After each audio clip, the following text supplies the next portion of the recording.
Assalamualaikum warahmatullahi wabarakatuh. Alhamdulillahirabbil alamin. Hamdan katsiran thayyiban mubarakan fi. Asyhadu an la ilaha illallah wahdahu la syarika lah. Asyhadu anna Muhammadan abduhu wa rasuluh sallallahu alaihi wasallam. Ya ayyuhalladzina amanu taqullaha haqqa tuqatih wa la tamutunna illa wa antum muslimun. Ma'asyiral muslimin, al-hadirin wal hadirat, rahimani wa rahimakumullah. Tiada kata yang pantas kita selalu ucapkan kepada Allah Subhanahu wa taala melainkan ucapan syukur kita. Adalah ucapan di antara ucapan syukur yang Allah Subhanahu wa taala cintai, sukai, adalah ucapan alhamdulilladzi hamdan katsiran thayyiban mubarakan fi. Dalam kitab Adab Mufrad karangan Imam Bukhari rahimahullahu taala, ada seorang membaca doa ini di dekat Rasulullah sallallahu alaihi wasallam. Maka beliau bertanya, "Man sahibul kalam?" Siapa yang tadi mengucapkan alhamdulillah hamdan katsiran thayyiban mubarakan fi? Maka sahabat ini diam, tidak mau menjawab karena dia khawatir dia telah mengucapkan ucapan yang salah. Maka beliau lantas bertanya lagi, siapa yang telah mengucapkan ucapan tadi? Sungguh dia, tatkala dia mengucapkan ucapan tersebut, aku melihat 13 malaikat berlomba-lomba untuk mengangkat ucapan tersebut kepada Allah Subhanahu wa taala. Maka baru beliau mengatakan, ana ya Rasulullah sallallahu alaihi wasallam, aku yang telah mengucapkan ucapan tadi. Maka bukti kita bersyukur kepada Allah Subhanahu wa taala adalah dengan basahnya lisan kita dengan ucapan syukur. Allah Rasulullah sallallahu alaihi wasallam mengatakan, barang siapa yang mendapatkan nikmat dari Allah kemudian dia membaca alhamdulilladzi bi ni'mati tatimmus shalihat, maka Allah Subhanahu wa taala akan menambah nikmat untuknya. Ini ketika mendapatkan nikmat Allah Subhanahu wa taala. Alhamdulillahilladzi bi ni'mati tatimmus shalihat. Ini tatkala mendapatkan suatu keutamaan atau nikmat dari Allah Subhanahu wa taala. Apapun nikmat tersebut. Maka kalau kita ingin nikmat tersebut langgeng bersama kita dan kemudian Allah tambahkan untuk kita, maka perbanyaklah untuk membaca alhamdulillahilladzi bi ni'mati tatimmus shalihat.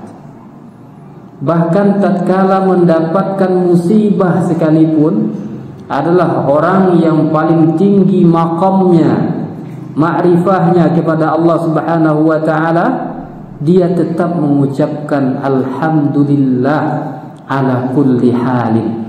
Segala puji bagi Allah atas apapun jua keadaan kita. Karena apapun keadaan kita ada hikmah di sisi Allah Subhanahu wa taala. Maka orang yang paling mengenal Allah Subhanahu wa taala, apapun keadaannya dia akan tetap bersyukur kepada Allah Subhanahu wa taala. Karena di balik kesusahan itu ada kemudahan. Bukankah kita sering mendengar ayat fa inna ma'al usri yusra? Sesungguhnya sesudah kesusahan itu ada kelapangan. Wa inna ma'al usri yusra. Dan bahkan bersamaan dengan kesulitan itu ada kemudahan. Ada dua janji Allah Subhanahu wa taala, dan Allah tidak akan la tukhliful mi'ad. Allah tak akan pernah menyelisihi janjinya kepada hamba-hambanya. Maka orang yang paling tinggi pengenalannya kepada Allah, maka dia akan bersyukur apapun keadaannya. Karena di balik musibah itu ada hikmah yang besar di sisi Allah Subhanahu wa taala. Bapak Ibu yang dirahmati Allah Subhanahu wa taala, sekarang kita sudah tanggal berapa, Bu? 8 apa? 8 atau 9? Karena pertukaran hari atau tanggal ya di bulan Hijriah adalah Maghrib, berarti tanggal 9 Zulqa'dah. Yang benar itu Zulqa'dah. Zulqa'dah. Bulan di dalam bulan Hijriah berapa bulan, Ibu? 12 juga. Masih hafal enggak kita? Pertama Ramadan. Pertama Muharram, Safar, Rabiul Awal, Rabiul Akhir, Jumadal Ula, Jumadal Akhirah, Rajab, Sya'ban, Ramadan, Syawal, Zulqa'dah, Zulhijjah. Masya Allah. Berarti kalau sudah tanggal 9 sekarang, kurang lebih sebulan lagi kita akan hari raya Idul Adha. Maka daripada itu, untuk mengisi waktu kita yang masih tersisa setengah jam, kita akan menyampaikan beberapa potongan kisah dari Nabi Ibrahim alaihissalam. Ya, dari kisah Nabi Ibrahim alaihissalam. Kita akan mengambil beberapa pelajaran, terutama adalah yang akan kita beberapa saat lagi, 1 bulan kurang lebih, kita akan merayakan hari raya Idul Adha. Adalah Allah Subhanahu wa taala dalam banyak ayat menceritakan tentang Nabi Ibrahim alaihissalam. Allah Subhanahu wa taala menjadikan Nabi Ibrahim ini abaul anbiya.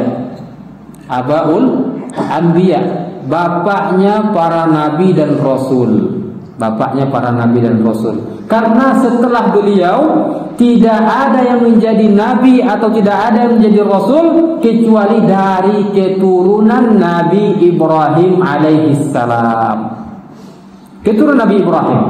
Nabi Ibrahim memiliki istri berapa? 2. Ya. Kemudian melahirkan dari keduanya itu nabi dan rasul juga. Jadi Nabi Ismail dan Nabi Ishak alaihissalam. Dari Nabi Ishak inilah keturunan para nabi dan rasul. Ishak melahirkan siapa? Yakub. Yakub Nabi Yusuf. Dari Yusuf ini Nabi Musa, Harun, Sulaiman, Daud, sampai terakhir Nabi Isa alaihissalam. Adapun dari Ismail alaihissalam tidak ada yang menjadi nabi kecuali Nabi Muhammad sallallahu alaihi wasallam. Jaraknya antara beliau dengan Nabi Isa alaihissalam adalah 500 tahun lamanya. Adalah nabi yang paling dekat jaraknya dengan nabi kita adalah Nabi Isa alaihissalam.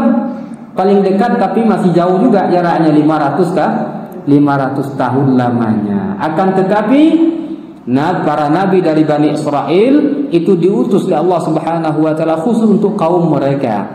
Akan tetapi Nabi Muhammad sallallahu alaihi wasallam itu diutus untuk seluruh manusia. Kurang lebih berapa tahun yang lalu? Nggak tahu? 1443 tahun yang lalu. Ya, semenjak hijrahnya beliau.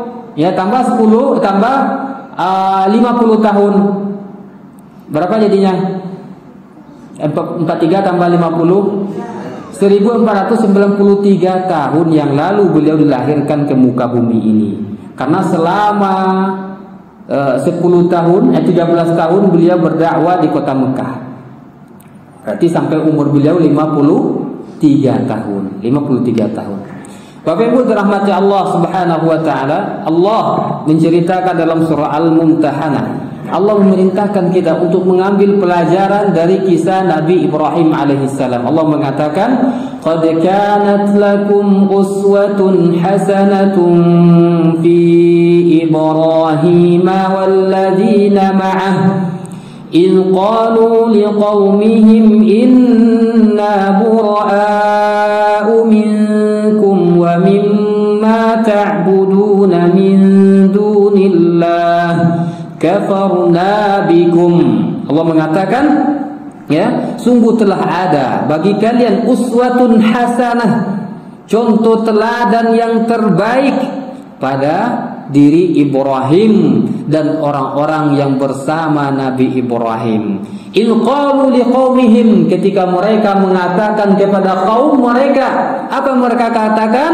Inna bura'u minkum, sungguh kami berlepas diri dari kalian. Wa mimma ta'buduna min dunillah, dan dari apa-apa yang kalian sembah selain Allah Subhanahu wa ta'ala. Kafarna bikum, kami telah kafir kepada kalian. Nabi Ibrahim berdakwah kepada ayahnya. Allah sebutkan dalam surah Maryam, il qala li abihi ya abati lima ta'budu ma la yasma' wa la yubsir wa la yughni 'anka syai'a. Wahai ayahanda, wahai abati, panggilan yang terbaik yang Nabi Ibrahim sampaikan kepada ayahnya. Lima ta'budu ma la yasma', kenapa engkau menyembah sesuatu yang tidak bisa mendengar, wala yubsir, dan tidak pula bisa melihat, wala yughni 'anka syai'a, dan tidak bisa menolong engkau sedikit pun. Namun ayahnya tidak mau mendengarkan dakwah dari anaknya. Apakah engkau tidak suka dengan apa yang kami sembah? Kalau engkau tidak berhenti mendakwahkan hal tersebut, wahai Ibrahim, latarjumannak, kami akan lempar engkau dengan batu sampai mati. Maka Nabi Ibrahim pergi meninggalkan ayahnya. Karena ketika itu tidak ada yang beriman kecuali Nabi Ibrahim alaihissalam. Kemudian dia menikah dengan Sarah, beriman pula istrinya, dan sekaligus anak dari pamannya Lut alaihissalam. Nabi Lut ini adalah anak pamannya. Tidak ada yang beriman kecuali 3 orang itu ketika itu, Nabi Ibrahim, istrinya, dan Nabi Lut alaihissalam. Kenapa Nabi Ibrahim sangat menginginkan ayahnya untuk bertauhid kepada Allah Subhanahu wa taala? Karena tidak ada yang lebih, ya, kebaktian kita kepada kedua orang tua kita yang lebih tinggi daripada bisa menjadikan mereka itu untuk bertauhid kepada Allah Subhanahu wa taala. Apa guna kita bangunkan mereka, orang tua kita itu, rumah yang besar, kita berikan mereka harta yang banyak, akan tetapi dia tidak menyembah Allah Subhanahu wa taala, tempatnya di neraka Allah Subhanahu wa taala. Akan tetapi anak yang paling berbakti adalah seorang anak yang mengajak orang tuanya untuk menyembah Allah Subhanahu wa taala. Karena orang yang bertauhid kepada Allah Subhanahu wa taala, Allah akan ampunkan seluruh dosanya. Seluruh dosanya akan Allah Subhanahu wa taala ampunkan. Karena dosa yang tidak diampunkan adalah dosa syirik. Allah mengatakan, "Wa man yusyrik billahi faqad dhalla dhalalan ba'ida." Orang yang menyekutukan Allah dalam peribadatan mereka sungguh telah tersesat dengan kesesatan yang sangat jauh. Innallaha la yaghfiru an yushraka bihi. Sesungguhnya Allah tidak akan pernah mengampuni dosa orang yang menyekutukan Allah Subhanahu wa taala. Tidak akan pernah. Bagaimana Allah akan mengampuni dosa? Allah yang berikan kita kehidupan, Allah menciptakan langit dan bumi ini, Allah yang memberikan kita anak, Allah yang berikan kita kesehatan, Allah yang berikan kita rezeki. Tatkala beribadah kita kasih kepada patung, kuburan, pohon, dan lain sebagainya. Tidak masuk akal. Maka bertauhid kepada Allah Subhanahu wa taala.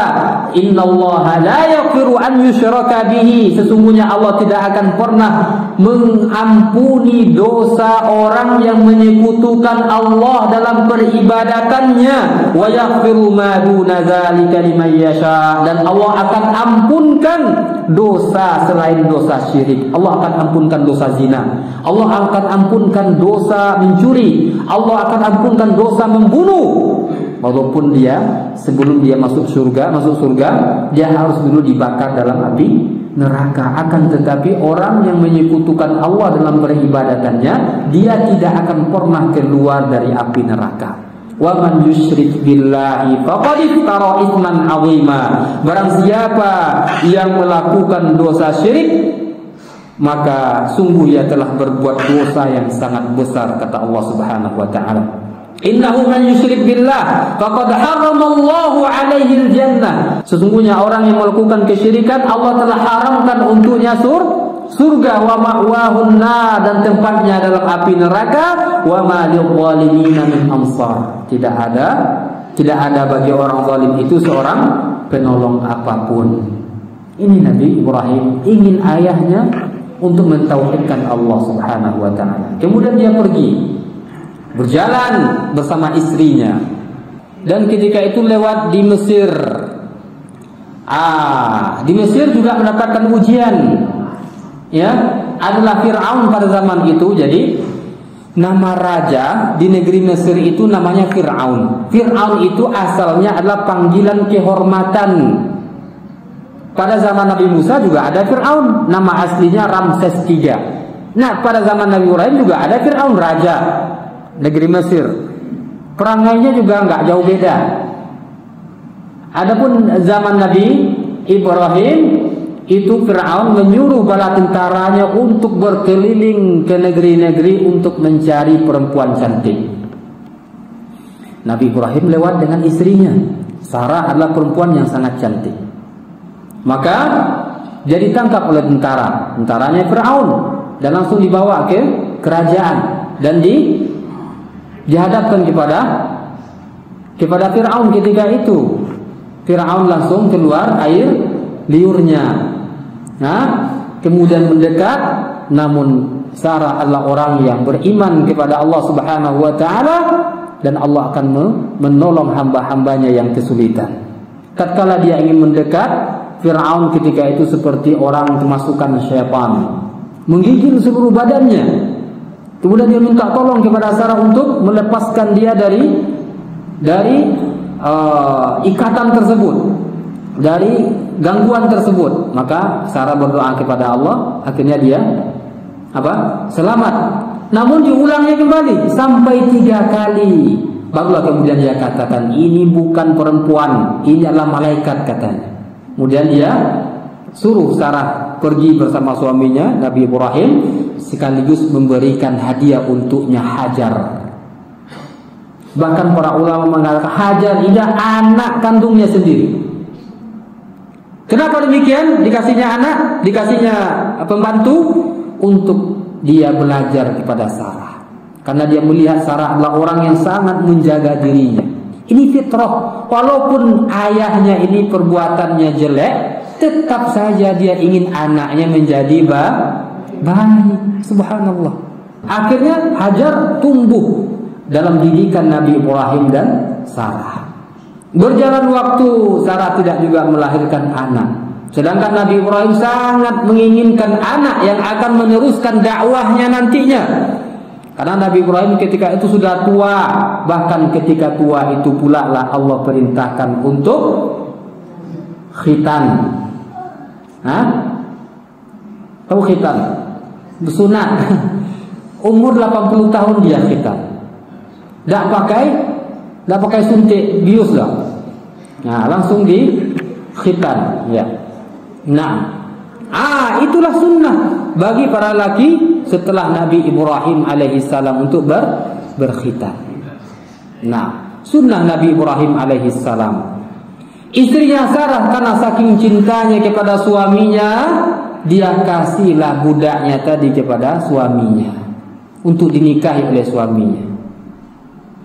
Yang pada akhirnya Hajar ketika itu hamil dan melahirkan anak Nabi Ismail alaihissalam. Sarah terbakar cemburunya. Bagaimana tidak cemburu? Dia yang selama ini menemani suaminya, nggak memiliki anak.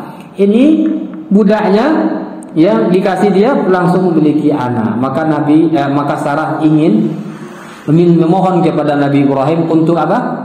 Untuk memisahkan dia dengan Hajar, budaknya sendiri. Maka Allah perintahkan Nabi Ibrahim untuk memindahkan Hajar dan Ismail ke negeri anta-berantah, nggak tahu rimbanya di mana. Yang jelas ketika itu tidak ada satupun yang hidup di sana. Ketika dia meninggalkan anak istrinya Hajar dengan anaknya yang masih bayi ketika itu, Nabi Ibrahim meletakkan anak dan istrinya dan pergi langsung. Apa kata Hajar? Ya Ibrahim, aina tadhhab? Wahai Ibrahim, kemana engkau hendak pergi? Wa tatrukuna bihadza wadil ladzi laisa bihi anisun wala syai'? Apakah engkau tinggalkan kami di tempat yang tidak ada manusia yang hidup di sini dan tidak ada tumbuhan satupun di sini? Nabi Ibrahim tetap berjalan. Pahamlah Hajar bahwasanya selama ini suaminya adalah orang yang baik kepada mereka. Kok tiba-tiba bawa dia pergi jauh dari Palestina ke Mekah, kemudian tinggalkan mereka berdua di sana. Pahamlah Hajar bahwasanya ini adalah perintah Allah Subhanahu wa taala. Dia mengatakan, Allahu amaraka bihadza? Apakah Allah, wahai suamiku, yang telah memerintahkan engkau untuk meninggalkan kami di sini? Maka Ibrahim mengatakan, Naam, Allahu amarani. Allah yang telah memerintahkan aku untuk meninggalkan kalian. Idzan la yudayyi'una Allah. Kalau seperti itu, maka Allah tidak akan menyia-nyiakan kami di tempat ini. Subhanallah. Ya. Dengan sebab itulah adanya sumur Zam-Zam. Ketika itu Nabi Ismail menangis. Hajar berlari dari Safa dan Marwah mencari air, namun tidak ada air. Namun air keluar dari mana? Dari kaki, bukan dari kakinya keluar, tapi dari hentakan kakinya Nabi Ismail alaihissalam. Bagaimana keluar dari kaki? Tidak, tapi dari tanah yang tempat Ismail menghentak-hentakkan kakinya. Apa yang terjadi setelah itu? Kalau sudah ada air, orang akan singgah. Begitu yang terjadi di kota Mekah. Singgah orang, kemudian minta izin kepada Ismail dan ibunya, akhirnya memiliki rumah dan lain sebagainya. Jadilah kota yang dahulunya tidak ada apa-apa di sana menjadi kota yang apa saja ada di sana. Sebut saja, di sana nggak ada tumbuh buah apel, nggak ada. Nggak ada tumbuh pisang, tapi bagi yang pernah ke sana, ada nggak pisang di sana? Banyak. Apel ada, duriannya nggak ada. Karena bagaimana cara bawa durian dengan pesawat? Duriannya nggak ada. Seluruh tumbuhan, sayur-sayur ada semua di sana. Itu adalah berkat doa Nabi Ibrahim alaihissalam yang mengatakan, Rabbana inni askantu min dzurriyyati biwadin ghairi zar'in 'inda baitikal muharram rabbana liyuqimus shalah faj'al af'idatan minan nasi tahwi ilaihim warzuqhum minats thamarati la'allahum yashkurun. Ya Allah, sungguhnya aku telah menempatkan sebagian keturunanku di lembah yang tidak memiliki tanaman-tanaman di dekat rumah Engkau Baitullah yang dihormati. Ya Tuhan, demikian itu agar mereka melaksanakan sholat. Maka jadikanlah hati sebagian manusia cenderung kepada mereka dan berilah mereka rezeki dari buah-buahan. Akhirnya Allah berikan dia rezeki dari orang-orang yang datang ke negeri Mekah. Itu asal muasal Mekah itu, Bapak Ibu. Barulah kemudian Nabi Ibrahim mengunjungi mereka ketika Nabi Ismail sudah beranjak usia sudah bisa disuruh. Barang mau kira Bapak Ibu, kurang dari 10 tahun. Lama ngarati disuruh. Nah, di saat itu pula lah Allah Subhanahu wa taala ingin menguji hambanya. Dengan apa? Dengan Allah Subhanahu wa taala, falamma balagha ma'ahu as-sa'i qala ya bunayya inni ara fil manami inni adbahuk. Maka tatkala anak itu, dan Nabi Ismail sampai pada umur sanggup berusaha bersama-sama Ibrahim, sudah bisa membantu dia. Ibrahim berkata, wahai anakku, wa inni ara fil manami anni adbahuka, sesungguhnya aku melihat dalam mimpiku aku menyembelihmu, kata Nabi Ibrahim alaihissalam. Fanzur madza tara, lihatlah atau bagaimana pendapatmu tentang apa yang aku lihat tersebut dalam mimpiku. Qala ya abati fa'al ma tu'mar, wahai ayahku, lakukan apa yang Allah perintahkan kepadamu. Satajiduni insyaallahu minas sabirin, sungguh engkau akan dapatkan aku di antara orang-orang yang bersabar dengan perintah Allah tersebut. Subhanallah. Kalau doa disuruh Allah Subhanahu wa taala menyembelih anak nah, Abu disuruh Allah menyembelih engkau. Tunggu dulu ya. Siapa enggak mati di antara awak, katanya. Batu-batu aja lah ya, katanya kan. Nah, tapi enggak ada lagi. Akan tetapi Allah hendak menguji hambanya yang terpilih, Nabi Ibrahim. Lihat Nabi Ibrahim, Bapak Ibu, berpindah dari satu ujian ke ujian yang lain. Negerinya yang menyembah berhala, akhirnya dia akan dibakar, bahkan dilempar ke dalam api yang sangat besar dengan diikat, bahkan dibuka bajunya. Makanya orang yang paling pertama nantinya dibangkitkan Allah Subhanahu wa taala, yang paling pertama dipakaikan baju untuknya adalah Nabi Ibrahim alaihissalam. Karena nanti kita akan dibangkitkan oleh Allah Subhanahu wa taala dalam keadaan telanjang, tidak dikhitan. Aisyah bertanya kepada Rasulullah, ya Rasulullah, apakah di antara kita tidak saling melihat? Apa kata Rasulullah SAW? Masing-masing kita sibuk dengan urusan kita masing-masing, dengan dosa yang kita lakukan.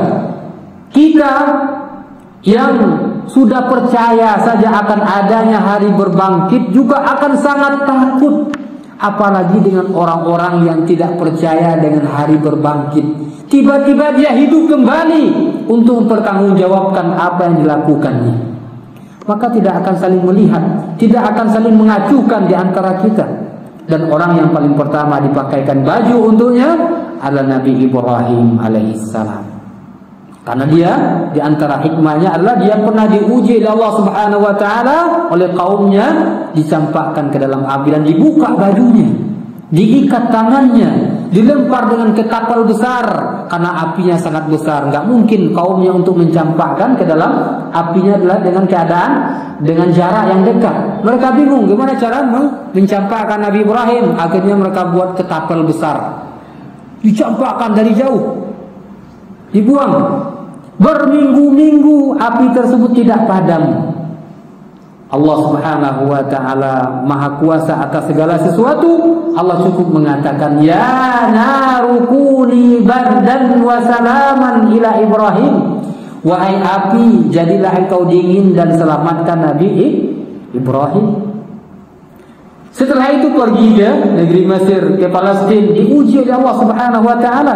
Baru punya anak kecil, diuji lagi oleh Allah untuk disembelih. Akan tetapi tatkala anak itu sudah dihadapkan di atas batu yang berada di Baitullah, Allah Subhanahu wa taala ganti ya Nabi Ismail dengan apa? Dengan kibas, dengan binatang sembelihan. Maka semenjak itulah kita disyariatkan oleh Allah Subhanahu wa taala untuk menyembelih hewan kurban, untuk berkurban kepada Allah. Kita tidak mengorbankan anak kita, Bapak Ibu. Kita mengorbankan uang kita. Berapalah sapi, berapalah kambing. Bagi yang hadir di masjid ini, tolong dicatat namanya Pak Pengurus. Seluruhnya harus ikut korban di masjid ini. insyaallah taala. Sengaja kita sampaikan dari sekarang agar ada azam dalam hatinya. Kalau ada niat Bapak Ibu, Allah akan mudahkan. Allah akan mudahkan. Ya. Berapa kurban kita Bapak Ibu sini? 24. Berarti besar itu insyaallah. Maka ikut kurban agar Allah Subhanahu wa taala memberikan kasih sayangnya kepada kita. Nabi Ibrahim diuji untuk berkorban, setelah itu Allah berikan nikmat yang sangat besar juga. Setelah itu lahir lagi anaknya dari siapa? Dari Sarah. Allah Nabi Ibrahim kedatangan tamu. Ya, hal ataka hadithu Ibrahim ad-dhaifu al-mukramin. Tidakkah telah datang kepada engkau Muhammad tentang tamu-tamu Ibrahim yang mulia? Malaikat Allah Subhanahu wa taala yang datang kepada beliau dengan menjelma sebagai manusia. Asalnya malaikat ini diutus oleh Allah Subhanahu wa taala untuk kaum Sodom. Tapi singgah dulu ke Nabi Ibrahim untuk apa? Menyampaikan berita gembira agar apa? Agar berita gembira akan lahirnya anak dari Sarah yang bernama Ishak alaihissalam. Walaupun ketika itu Ibrahim adalah seorang yang sudah tua dan istrinya juga sudah tua dan sudah dicap sebagai perempuan yang mandul. Tapi Nabi Ibrahim tidak pernah berputus asa berdoa kepada Allah, Rabbi habli minas salihin. Bagi kita yang belum lagi mendapatkan keturunan, jangan pernah berputus asa dari rahmat Allah Subhanahu wa taala. Berdoa kepada Allah Subhanahu wa taala. Allah Subhanahu wa taala Maha berkuasa, Maha bisa untuk memberikan kita keturunan jika seandainya kita berdoa kepada Allah dengan hati yang khusyuk dan yakin bahwasanya Allah akan mengabulkan doa kita. Demikian saja beberapa potongan dari kisah Nabi Ibrahim alaihissalam, walaupun masih banyak. Tadi ayat yang kita baca itu tentang Nabi Ibrahim juga. Ayat setelah itu juga tentang Ibrahim. Ibrahim pernah minta kepada Allah, bertanya kepada kaifa tuhyil mauta ya Allah, bagaimana engkau menghidupkan orang mati. Juga ada kisahnya Allah merintahkan memotong 4 ekor apa? Burung. Kemudian diadu-adu potongan-potongan tadi, kemudian dipencar-pencarkan letaknya. Allah jadikan burung tadi menjadi hidup. Banyak lagi kisah Nabi Ibrahim yang di sana kita mendapatkan pelajaran yang sangat berharga dalam ketauhidan kita kepada Allah Subhanahu wa taala. Subhanakallah bihamdika asyhadu an la ilaha illa anta astaghfiruka wa atubu ilaik. Wassalamualaikum warahmatullahi wabarakatuh.